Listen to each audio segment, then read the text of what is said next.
the American military occupation succeeded in preventing the feared communist takeover. But the new president, Joaquín Balaguer, was a former advisor of the dictator Trujillo, and many Dominicans were left feeling uneasy.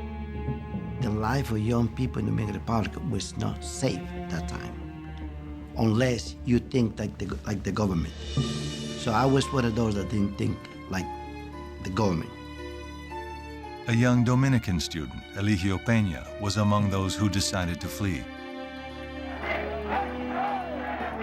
He had no problem getting a visa.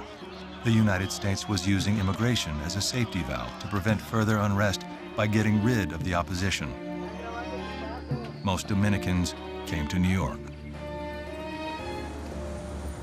But the city that had attracted Puerto Ricans almost 25 years earlier had much less to offer now. Jobs were disappearing fast, and New York was on the verge of bankruptcy. They're moving into this area just as the economy is changing.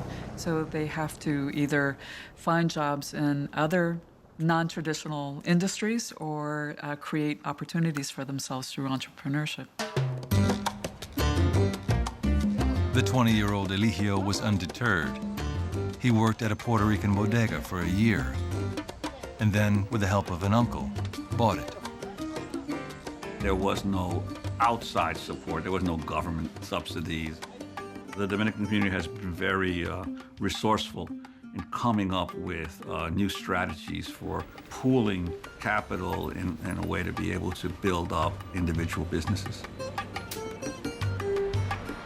At the end of each workday, Eligio drove a taxi for an entire shift. But soon he concluded the future of his family was here, in this country, in this city, not back home. My father came with the argument that we have our own business, have a lot of land. I said, Pop, whatever you have is good for you and Mom.